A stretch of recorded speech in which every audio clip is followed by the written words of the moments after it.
The decisive factor is decision, the freedom of choice, the freedom to come up with a decision. It should be, I would like to become this way or another, in spite of conditions that should only seem to fully determine my behavior. I wish to act freely as a responsible being, which is a human being. I wish to act in accord with heredity and environment, owing what I become to them.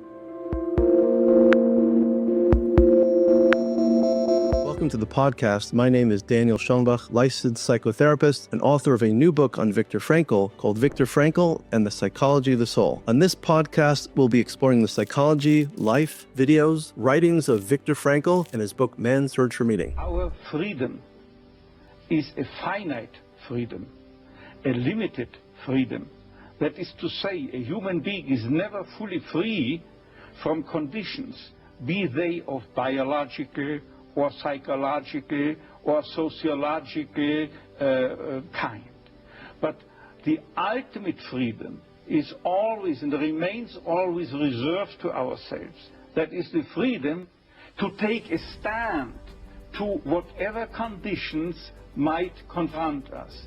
How we react to the unchangeable conditions is up to ourselves.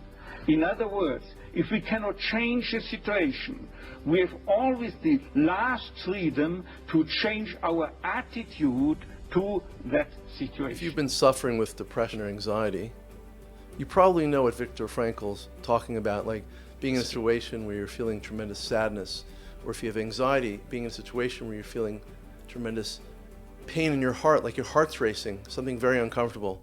But what Frankl is saying is that in spite of your circumstances, I mean, listen, Viktor Frankl was in several concentration camps. He lost his wife, he lost his parents. So many people knew who were.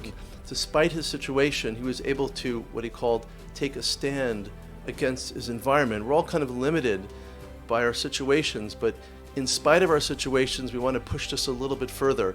We never want to give up hope. We want to fulfill some meaning in our lives, work on some goal, and focus on fulfilling a value in our lives. That's where happiness ensues. Dr. Frankl, give me an example of meaning that can be taken out of a situation of despair. I once received a letter from a young Texan student who told me his own story. At the age of 17 years, he had an accident when indulging to his diving sport.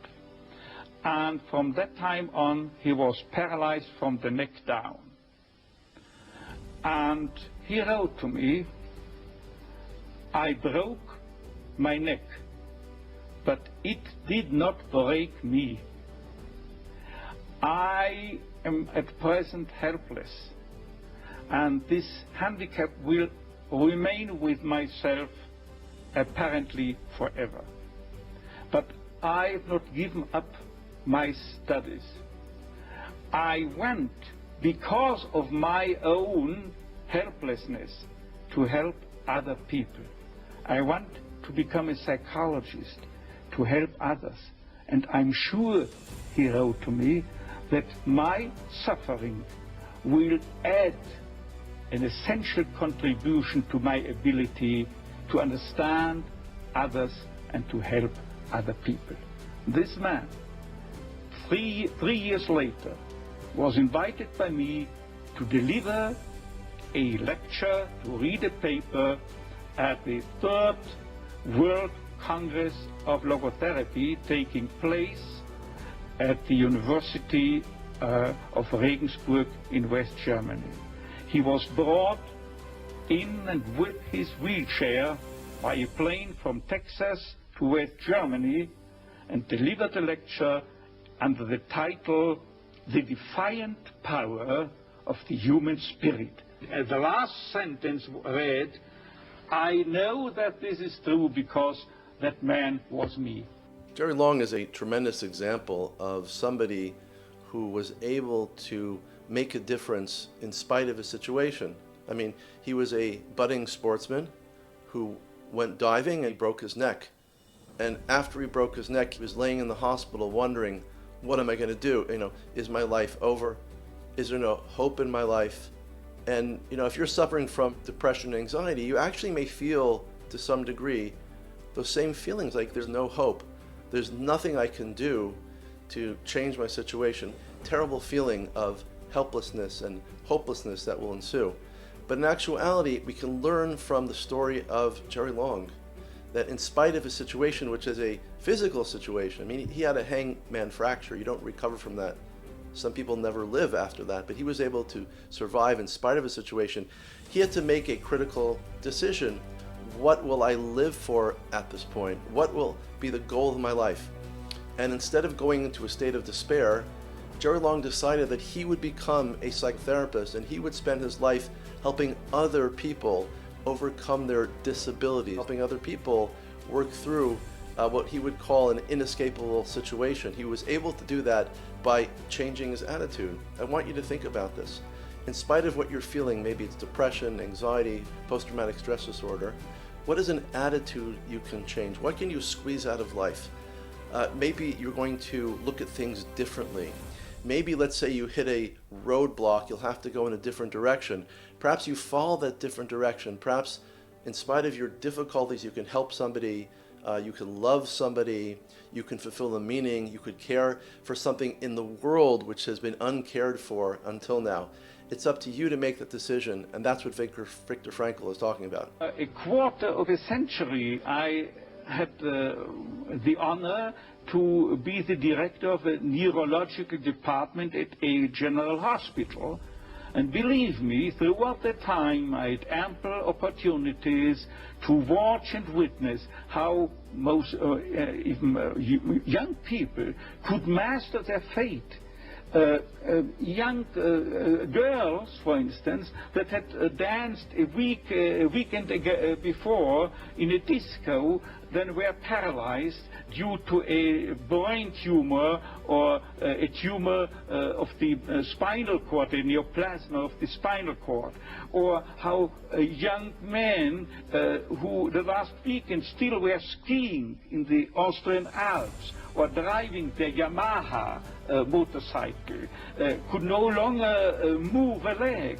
And I've seen people who were amputated. All four extremities had to be taken away due a certain case, what I have in mind, due a high voltage electric accident. And I know that one told his former nurse from the hospital, he wrote to her a letter, before this terrible accident, I was bored and always drunk. And since my accident, I know what it means to be happy, imagine, with no extremities. I know what it means to be happy. His life had become full of happiness again, simply because as long as you are pursuing happiness, as the phrase reads, as long as you are aiming at happiness, you cannot obtain it. The more you make it a target, the more you miss. So what I really suggest you do, if you're suffering from depression, anxiety, PTSD, is just stop focusing on your past. It's okay to do that a little bit in therapy, but after a while, I want you to start focusing on your present and for sure on your future. And if you go into my book, Viktor Frankl and the Psychology of the Soul, I offer readers a menu of values.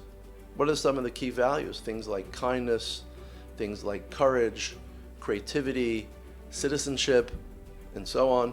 Pick some values that are important to you. Pick those values. Write them down. And in my book, I also offer you a 30-day logotherapy workbook where you can every day review your values, write them down, journal about them. Explore your day and see, did I fulfill my values today? What was standing in the way of me fulfilling my values? How can I more easily fulfill my values in my life? What can I do to fulfill my values? And I guarantee you, as does Viktor Frankl, if you focus primarily on fulfilling the values that are important to you, happiness will indeed ensue. I've helped many people go on a diet, let's say called a meaningful diet, where they just focus on meaning and fulfillment. You know what happens suddenly? They're not focusing on themselves anymore. They're not so self-focused. They're not hyper-reflecting. Instead, they're de-reflecting. They're reflecting away from themselves. They're waking up thinking, how can I be more loving to another person? How can I be more courageous in spite of what I'm going through? How can I fulfill a meaningful goal in my life, like becoming a better citizen? And what really happens after just a few days is that you're focusing more on fulfilling a meaning in your life in the future and in the present, and suddenly you start, without even knowing, you start feeling better. I'm feeling more functional. I'm feeling more capable right now. That's what Frankl was saying. He was saying happiness will indeed ensue. And as long as you don't focus on I need to be happy, and instead you focus on meaning, happiness will follow you. If you'd like to find out more information about how to integrate the psychology and the philosophy of Viktor Frankl and logotherapy in your life, check out my new book, Viktor Frankl and the Psychology of the Soul, available on Amazon.com. I'll leave a link below. And if you have any questions or comments about Viktor Frankl and Man's Search for Meaning, please leave a comment below and I'll be happy to answer it in future videos.